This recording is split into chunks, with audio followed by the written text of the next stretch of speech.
Okay, guys, you're very welcome. We're just starting here now. So my name is John McGrath, and this is our long-awaited session on leadership in uncertain times. So we previously started running these sessions during lockdown. We moved from a physical environment to an online environment. So we're moving back to that to try and gain a wider audience. So today the topic is the whole area of leadership and uncertainty, a slightly fuzzy area of project management, strategy execution. But as we know in project management, the softer things are often the harder things to do. So we're joined by three people on the panel with me. We have Declan, Maria, and Ian, and they'll be sharing some of their real insights in terms of what we look at. You are encouraged to use the chat comments feature where you can drop in questions, etc. You can do it anonymously or you can put your name to it, and we'll certainly take those questions and we'll put them to the panel. So without further ado, I might just get the panel to introduce themselves very quickly. So I'll start with you, Declan, if that's okay. Thanks, John. Delighted to be here. Declan, I'm CEO and co-founder of the Project Foundry. I lead the Project Foundry team of about 120 people, along with my senior management team. Delighted to be here today. Okay, and you, Marie, I'm looking at that big piano in the background. It's obviously your own, is it? Absolutely not. This is my fake background. I like the fake backgrounds. You and Phil Coulter. I remember seeing you on the late. Very good. Okay, so tell us a little bit about yourself, Maria. Okay, my name is Maria McCann. I'm delighted to be here. Thanks for asking me. I'm the director for the Health Identity Management Services in the HSE. I'm an organisational psychologist and I've been working in IT for the last number of years. The area within the HSE I work in is actually based in operations, but is very embedded in the technical and data elements of how we do identity within the HSE. And I love my job. You love your job, okay. I do. Okay, well, yeah. We usually drug test people who say that on this channel, but we can't do that in the HSE because you can probably fake the results. So we'll hold that for the moment. So without further ado of drug testing, Ian, I'll put it over to you and Icon. Thanks, John. So Ian Cosgrove's my name, SVP of Digital Operations. I am a 38-year veteran of the IT industry. My first job was loading the punch card reader. That's actually how old I am. I've been in very many verticals over the years, and probably the last 17 to 20 years in pharma. In clinical research with Icon PLC. So looking forward to the conversation. Okay, great. So let's cut to the chase, guys. Leadership and uncertainty are fluffy topics, to say the least. So in your own opinion, would anyone care to say, in terms of how you what comes to mind when you think of the title of the very topic we're having today about leadership in uncertain times? What's your hunch? What's your gut feeling as you hear that statement? I might go first. So I suppose to address the uncertainty piece first, I think the only certainty is uncertainty is certain. I think, since 2008, really, when the fall of Lehman Brothers, the whole, certainly within IT and I suppose the wider business area, it's been uncertainty, all the way. And, I think how you cope with that is the only certainty. In terms of leadership, what does leadership mean to me? I mean, a leader is many things. A teacher, coach, agony aunt, decision maker, culture, guru, etc., etc. So and somebody who's willing to make the hard decisions, I think. Okay, I might just move to keep there's quite a few questions just coming in there, so I'm just going to actually take what Ian has said, and in terms of the two panelists, I'm just popping a little question up here, and let's take a look at this. So Ian talked about the softer stuff, the uncertainty, etc., and the first question we have coming in here: what role does organization culture play? So I think it's quite interesting that your leadership capability drives your culture drives, etc. And obviously somewhere in there is the whole mix of strategy execution. So in terms of, would anyone like to take the whole area of culture and how does it impact on leadership and uncertainty? I can, John. I can even talk to a little bit. Suppose if you think about the leadership in uncertain times, and going back to that original question, and I will come to the culture side. It for me, it brings in the things that come to my mind straight away, are like COVID, cyber, Ukraine. Then the health services, we were sort of a lot coming at us the last 3 years around the uncertainty and how we actually led through those different crises. The culture behind that is the driving force behind it, because everything that we do as a leader is all about the people that we're actually working with and how we engage them and keep them moving forward. So culture is huge. How do we actually ensure that our staff are happy, engaged, empowered to be able to do their jobs and aware of what the output and end goal is? And in uncertain times, I think working within that culture and trying to keep those lines of communications and that element of what's actually going on and how we can deliver better is really, really, really important. Okay. And I think, John, if you look at a role in in any part of the business, in IT or whatever, most of the aspects of that role are fixed.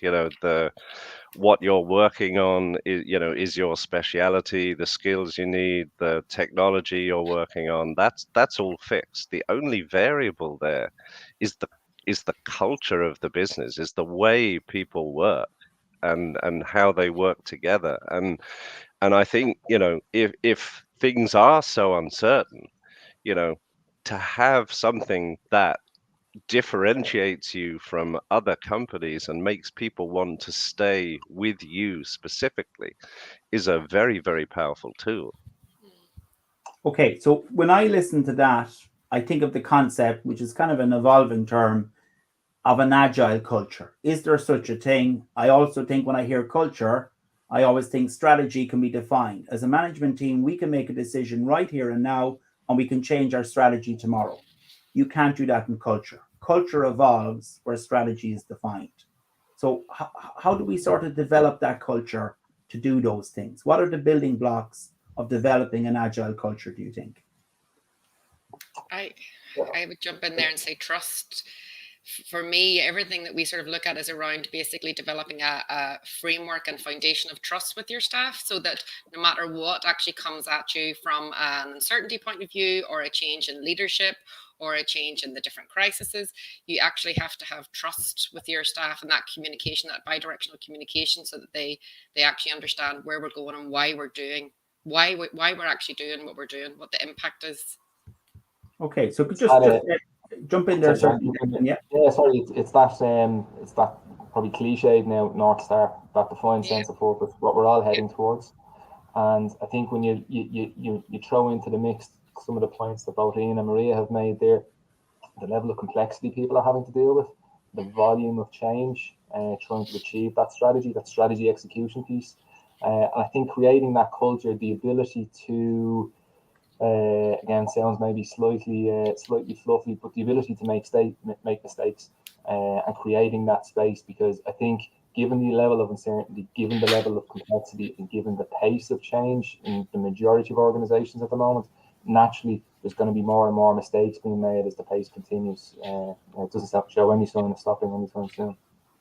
Okay, so I just want to keep on top of the questions, guys, just in terms, obviously, we're live and LinkedIn here. So Suzanne has asked a great question here, and I think it's sort of it's cutting to the chase. Money talks and we know what walks. So let's take a look here. How do you manage with budget constraints, be it for people or otherwise, but still having to meet the deadlines, avoiding burnout? So it's almost like, once again, organizations are asking so much from their people, and while we're taking with one hand, we're asking for more with the other hand. So how do we deal with that? I mean, if you really value your employees, you don't tell them there's pay cuts or restrictions or whatever the case may be, and ask them for more at the same time.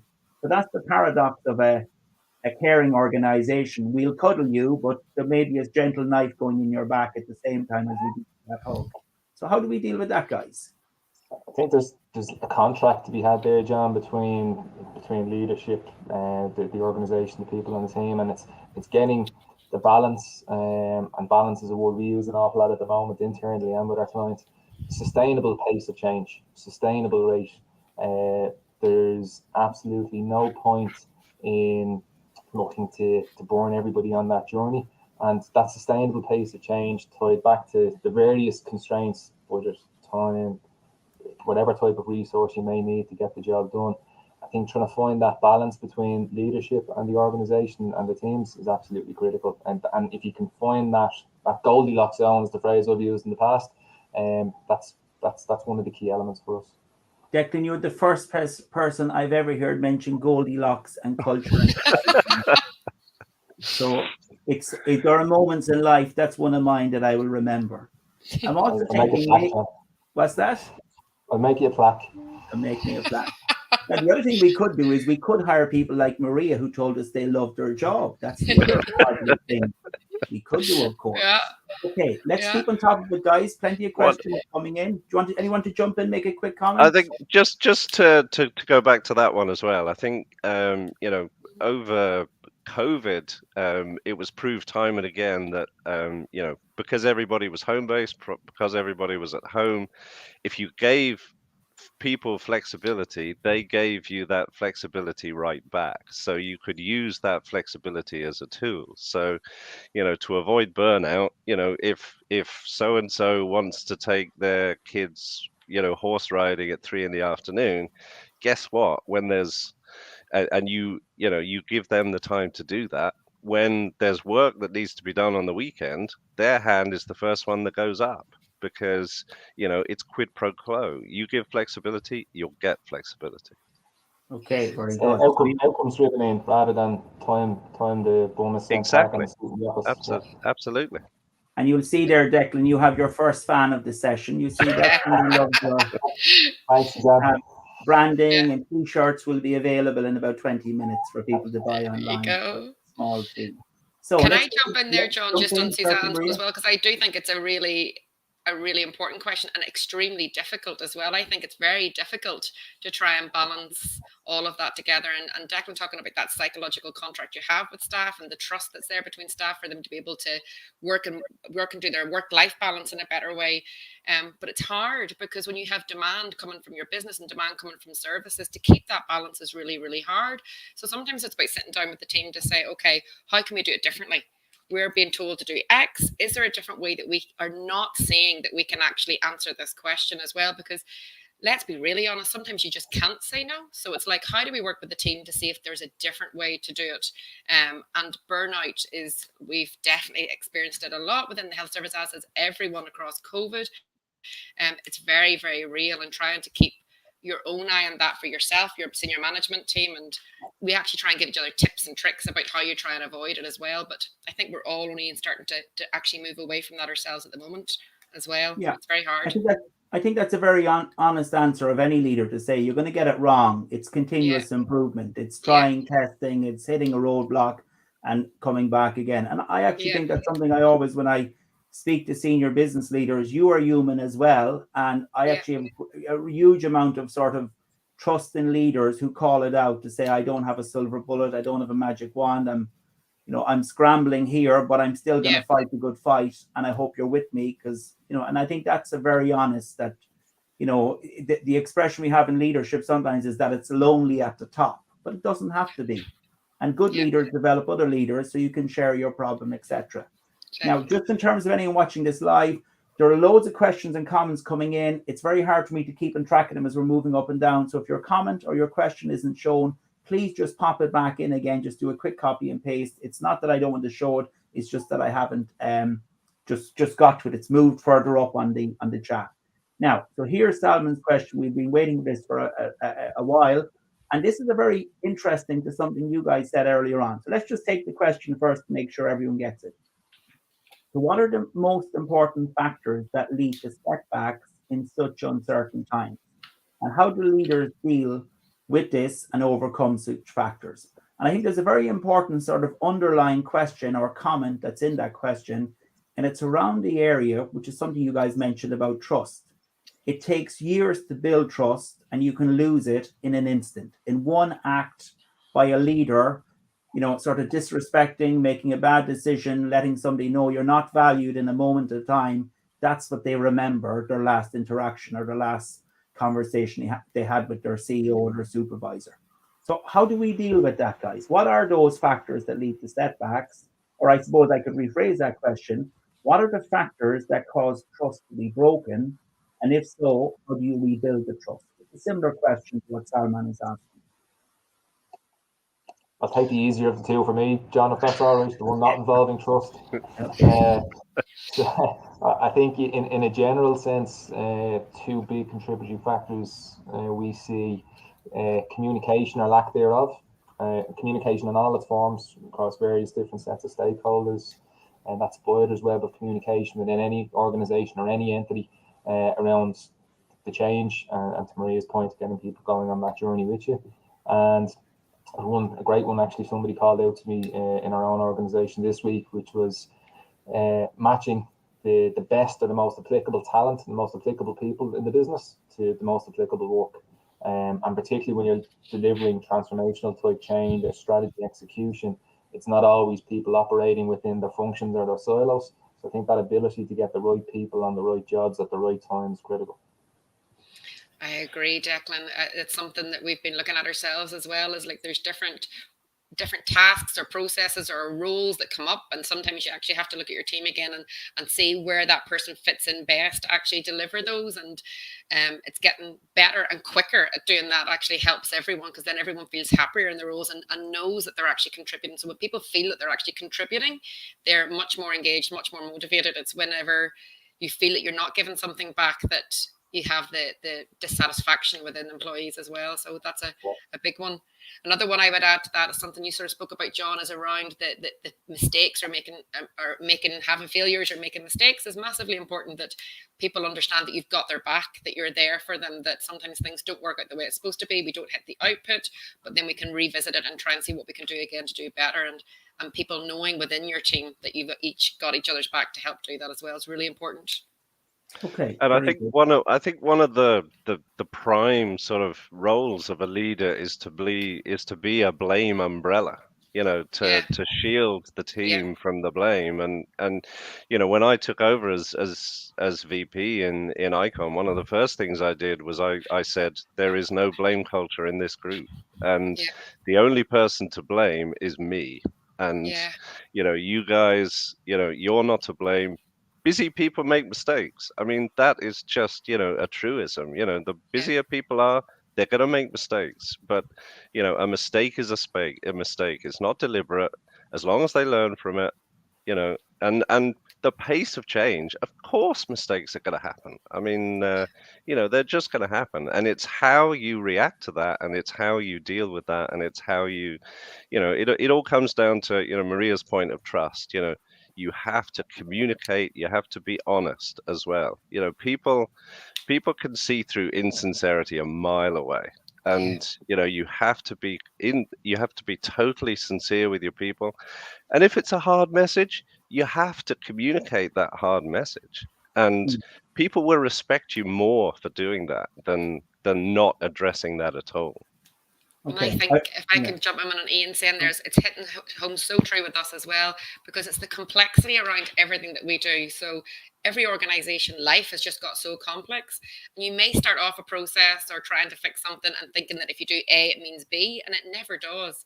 Basically, every variable affects another variable, and all of a sudden it's all changed, and the processes have changed people's behaviors. So it's never as simple as A equals B anymore. And it's allowing people to understand that you're trying your best to get to where you need to get to, and sometimes you might have to take a different route, but that you've got them, as Ian says as well. Okay, I'm going to come back to this question now. I just get to Nicholas here, because I think it's a real grounded question in terms of the whole area. But just listening to you guys, and again, I'm trying to act as a bridge between those in the panel and those watching this. But a very interesting comment is that I would pick up, or an insight is, if your people are making mistakes, it's a sign you're a good leader. You have empowered them, a willingness to do it. So I think that's a very important concept.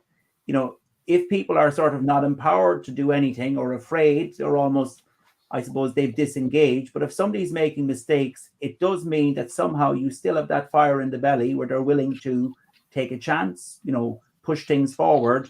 And they also must know that they have your trust. And I think that's perhaps a very important, so simple, but the idea, if your people are making mistakes, you're probably doing a pretty good job, which is almost a contradictory or paradox statement, but so be it. Okay, let's keep it going. So as you saw, there's a huge amount of questions that are in the pipeline as such. So we'll take this question and maybe a short answer if you wouldn't mind, guys. So what leadership style or skill do you feel is crucial in uncertain times? I'll jump in again if you want. I think you bounce. I think you can look at transformational, transactional, complexity. I'm doing a leadership course, so I have them all on my brain. I was doing stuff there last weekend.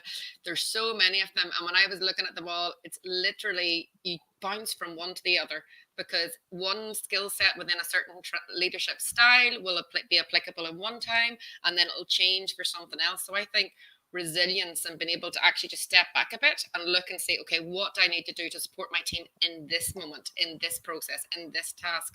So that resilience and stepping back, because I don't think there's really a lot that you can be constant with from that perspective. Okay, I'm just going to take one answer to that question to try and catch up here. So a very interesting, when I again trying to take an insight from the comment that's being made there, it almost gives us a sense that your leadership style has to evolve almost as the organization or as the economic conditions, or when you're in a project or an operational role, as it may be. So quite interesting. I like Julie's comment, obviously, agile fans here, fail, but fail fast. And I suppose we could add to that, and which I'm sure Julie would agree, and learn. So we try and fail forward as such. Okay, let's try and catch up here. So I'm going to take this question here from Giselle. How does a local leader stay patient when KPIs are part of the pressure on the local office from an international head or supervisor? So that's an interesting question. So it's obviously that sense of a corporate, maybe head office versus a regional office, or maybe a multinational head office in the US and a national office maybe in Ireland or something like that. So obviously it's very much KPI driven, which is the numerics, the dotting the I's, crossing the T's, which is obviously keeps the lights on and it's very important. But it might be a short to medium term issue, the KPIs, where the longer term is maybe developing culture or developing other leaders. So how do you deal with that sort of frustration where you're being measured on KPIs, but you're actually trying to do something far more deeper and more beneficial to the organization in the longer term? Well, I suppose one of the things that that I did when I came into the role as well is, we had all of these KPIs to manage, to measure, quantity of work. And I got rid of all those quantitative measures, and we just focused on quality, because if you focus on quality, then everything else will fall in behind that. So, I would negotiate as a leader. I would negotiate with my local, with my supervisors, head office leaders, to say, look, we need to focus on quality. Forget about these quantitative measures. They're meaningless, especially with all this uncertainty. Focus on quality. It will drive everything else. Okay, very good. Okay, interesting comment here from Carl, who actually I remember he's a past MBA student of mine, and he did a really good paper on project fatigue. So it's hard to imagine Carl listening to me when he doesn't have to. So I do appreciate that. I'll obviously send you the check in the post. Now, so this comment there that is very kind of relevant, the whole area of psychological safety is so important for effective teams. So what is it and how do you build it is my question. Well, I think it comes back to, what we were saying earlier about trust and having no blame culture. I mean, if people feel they're in a safe environment where, they can speak their mind, they can put forward, suggestions as to how stuff gets done differently, they can suggest changes, safe in the fact that people are going to jump down their throats, and actually somebody's going to pay attention and say, actually, that is a damn good idea, yeah, let's do that. It goes back to communication. Communication is key. Communicate. I people accuse me of over communication. I don't think there's any such thing, because you can choose to opt out, but you can never turn around and say Ian didn't communicate.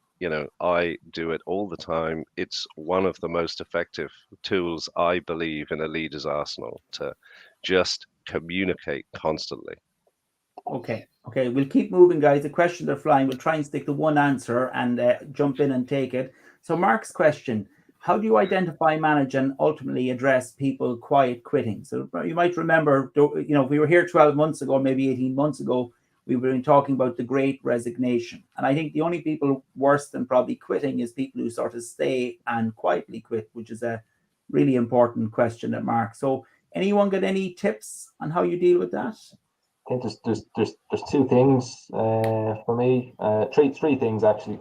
So it's back to what Ian said, communication. So if you've got the right type of communication and relationship with people within the business, and I think you've got an inherent interest in the people in your business or in your organization, I think that's going to become relatively clear relatively quickly if somebody's checking out, and hopefully they don't get to that stage by doing the right type of communication.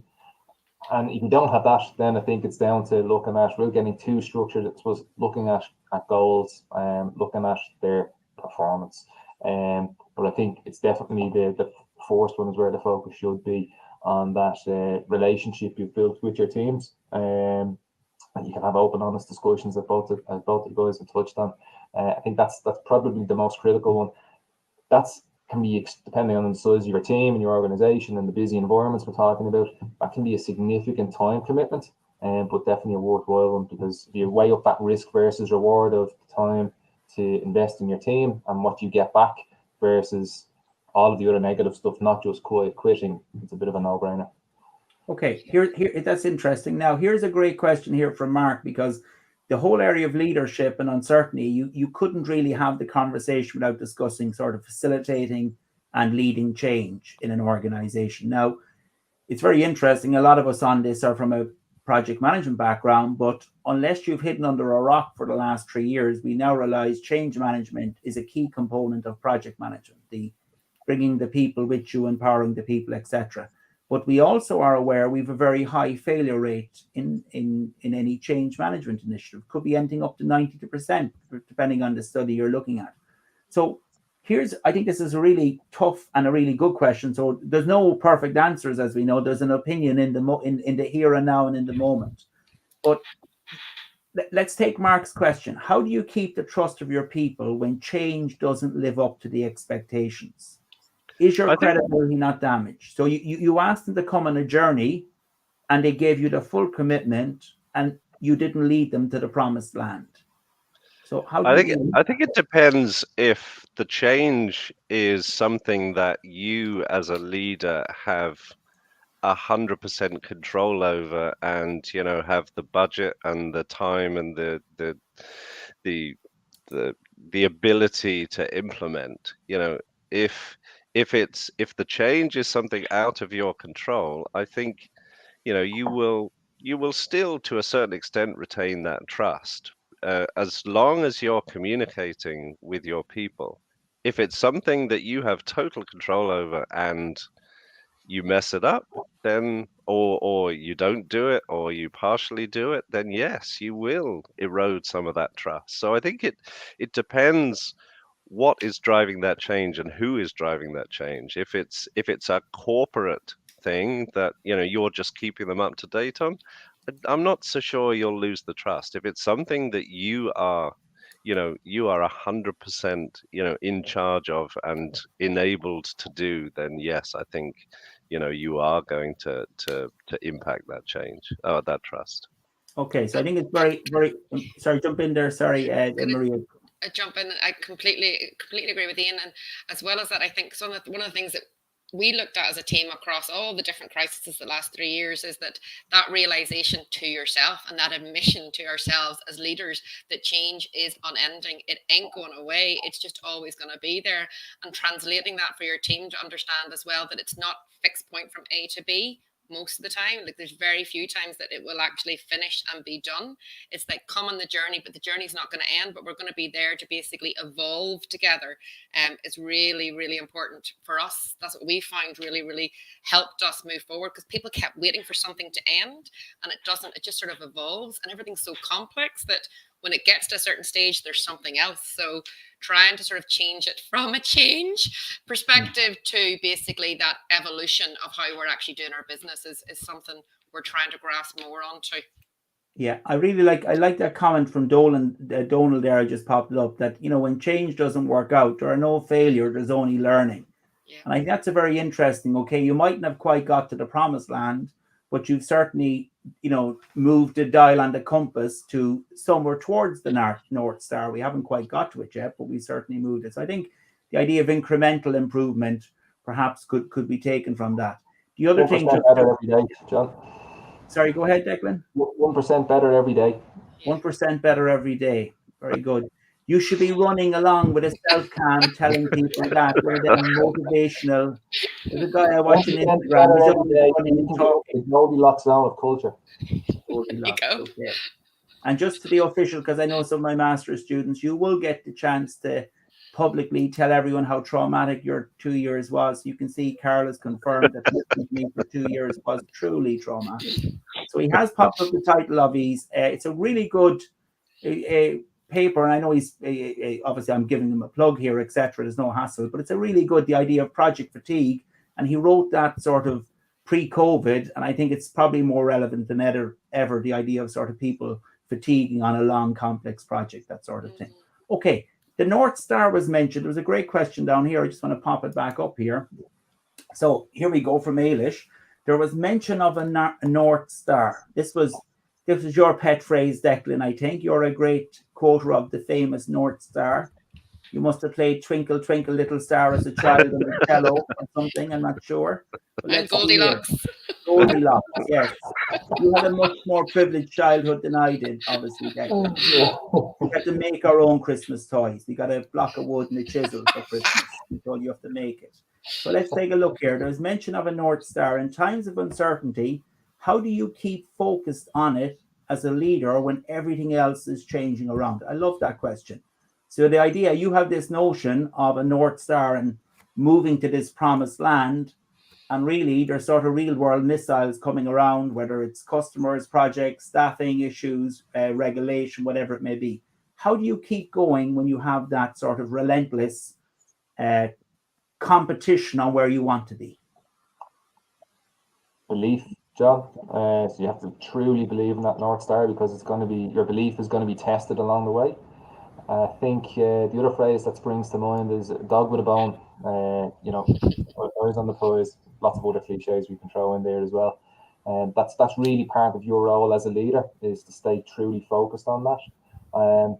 And I think also, you know, when it comes to belief, ensuring that it's the right North Star, and how you define that North Star in the early stages with a wider team and not just yourself locked in a room. I think that's really critical, because that means it's not just you focused on that North Star, but you've got that cohort of change champions working alongside you that are also focused on it. And if you can instill that type of laser focus and that mentality, I think that's a big help for everybody in the organization in different roles, different levels. And I think that links back to Mark's question about quiet quitting as well. I mean, you know, if you have something that everybody believes in, you know, that drives, you know, enthusiasm, and people get enthusiastic, and, you know, to Maria's point of earlier, you know, they start loving their job again, you know. So you know, and that all comes back to the leader around, you know, encouraging, you know, being a coach, being a teacher, being, you know, encouraging that culture, etc. You know, it's all part of that, the mix to give people something to believe in. That's it. And it's about making that North Star with your team, so that when you're actually developing what is the North Star, what are we looking for, where are we going to, it's not something that comes just from you. It's a combined approach from everyone. So then everyone's bought into it because it comes from everyone as well. Okay, interesting. Very good. Now, let's just take a look at this here, and I'm going to add a little piece onto Joanne's question here. How do you help colleagues develop resilience? And I might add to that, do we need to be in a face-to-face environment to develop as teams? So here we are meeting online, and when this ends, we're going to sort of go about our business, whereby if we were physical, we'd probably have a chat afterwards, and we'd sort of put on our human face, and some of the people watching this live would probably be with us physically, and we develop our network. We may discuss things that we're not so comfortable to discuss in a live environment like this. So the question is, how do you develop resilience or teams when you're not meeting face to face, or do you need to?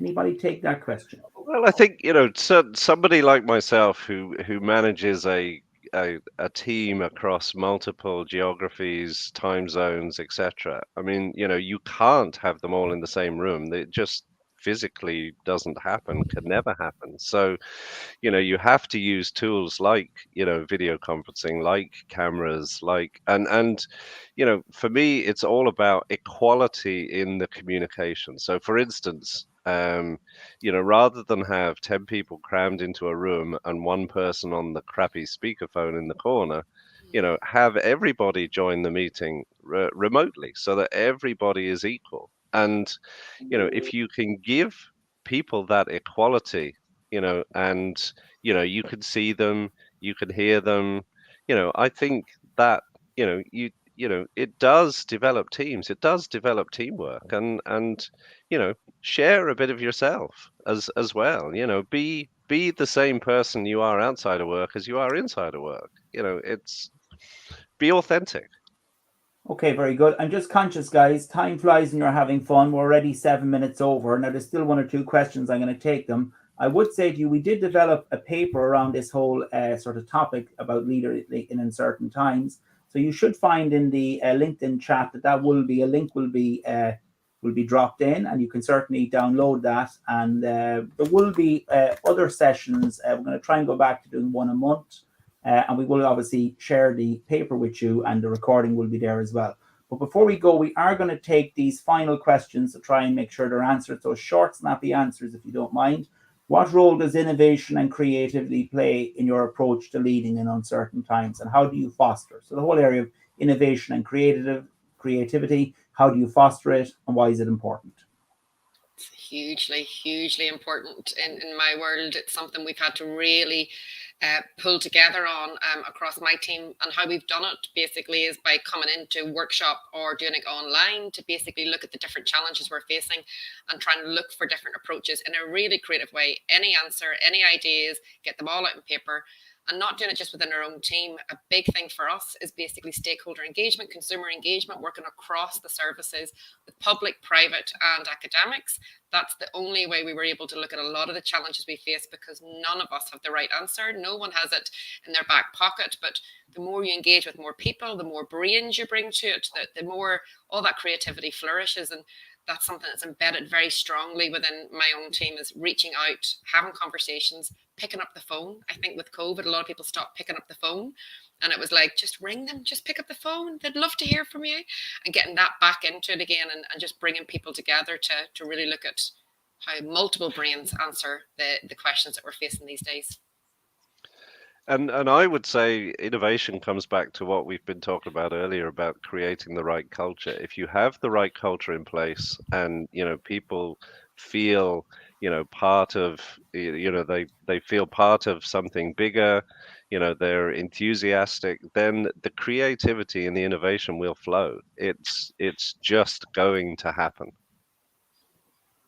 Okay. Yeah. I think last one for me on that one, John. Yeah, it's creating space and headspace for people. Like, how many times have all of us been in a room, virtually or in person, and when you've got the space, there's a creative spark, and something just begins to happen, and a new dynamic begins to form across the team. And as Maria said, smart people around the table can do great things relatively quickly. I do think one thing Ian touched on there, when we started the business, one thing that really resonated with me was people said, remember, half as much and twice as long. I think when it comes to innovation and creativity, the inverse of that is now true when you get people in a room in front of a whiteboard. Not everybody can, but I think we're finding twice as much and half as long if you can get people together to work on innovation in particular. Okay, so I'm gonna conclude with a variant of Helen's question here. So you've all talked about, as leaders, that you have to be vulnerable, you have to admit your mistakes. So I know some of your colleagues are on this call and you're going to be held to this forever. It's an official record at this stage. But I ask you guys a pretty tough question. You're all responsible in leading people in an organization. You might be doing a good job, or maybe you're doing a great job, but you can do better. Everyone is on a journey of continuous improvement, just as I am in a teaching role or whatever the case may be. There's things I do well, there's certainly things I could improve on. So the question to you guys, what is your Achilles heel, or what is the number one on your journey of continuous improvement to improve your current role as a leader? Now, I would say my Achilles heel is I am too defensive of my team. Now, some people would say, Ian, I have to pull you up there. Your greatest weakness is you're too nice and too good looking. That was that's a tough cross to carry. Come on now, enough of the fluff. Cut to the chase. Some people would say being too defensive of your team is a good thing, but I think when you're getting into arguments with peers, executives, around he said, she said, I think I just need to let some of that stuff go, and be more magnanimous. Mine is I take too much on. You take too much on. And I have to stop because it's not fair on my team. And that is something I've been working on genuinely this year. It's the balance that demand of the services with what our team can actually do. And I've had to really step back as a leader and go, this is on you now. You need to stop. You need to say no. My boundaries for saying no have had to get stronger, John. And it wasn't my team. They're incredible. I work with genuinely amazing people, but I was bringing too much on to our team for us to do. We just didn't have the capacity to do it. Yeah, I think that's a kind of a classic of somebody who's enthusiastic in their role, that they find it hard to say no. So I would say, with a little bit of hindsight from having made lots of mistakes in delivering projects, your number one job as a project manager is to say no. It's to under promise and over deliver. And I think it's very hard to do that if you're enthusiastic, you're passionate about what you do. I think a lot of people can kind of resonate with that. And in fairness, I'm sure, like you have bad days where you want to be under the duvet or whatever the case is. You put 90 out of 100, you're fighting the good fight, and that's really important. And those are the days you say yes, and they cause you to want to be under the duvet. Those are the days. Yeah. Okay, final comment to you, Declan. Thanks, John. See you later. Now, some of your colleagues are writing this. They're dictating. I know. David here, Declan. So one of my guiding principles try to help people with empathy and dedication. But my main impediment to that, my Achilles heel, is lack of patience. Can really be a challenge, and something that I constantly need to remind myself on. And it's back to that, trying to get that sustainable level of change and sustainable level of progress. So easy to say it, sometimes it can be a little bit more difficult to live it, but constantly remind myself a bit more patience. Yeah. I think it's similar to the other two in a way, though, because in Ian's example, he's sort of taken on more or something, or the idea of taking on more and then defending maybe what doesn't need to be defended or something, and you're trying to do more, which is causing more frustration, etc. So I think these are kind of similar headaches as such, but all interrelated and linked. Okay. Can I jump in, John, there? Yeah. Just one thing. Just when you're saying that, Declan, it's made me think. I'm doing this leadership course, and one of the things that they brought to us was, and it's fascinating from a psychological point of view, is there's this thing around 5 different behavioral drivers that we all as people have. And one of them is hurry up. So it's basically a driver that can be out of balance, but then another one's be strong, please others, hurry up. I'll get the 5 of them, but I'll share that list because I find that fascinating to really look at those 5 drivers and what's driving you and where you're not aligned from a balance point of view. And when you said that patience thing, it struck a chord, and it's that hurry up. Send them on, Marie. I'll have them printed out. Yeah. Okay, so listen, thanks very much. We've gone 15 minutes over, but that's we sometimes call these problems of success rather than failure. So thanks to everyone who joined. Thanks to our panelists. The recording will be available to you I would encourage you to download that paper. If you're looking at it internationally abroad, just Google Project Foundry in Dublin, and you'll find on their website a link to that as well. So thanks to everyone, and we will see you again next month with a different topic, and thanks for watching. Okay, guys, and to the panel, obviously, thank you very much as well. Bye. I'm going to end the broadcast. Thank you very much. Thanks, guys. Thank you. Thank you.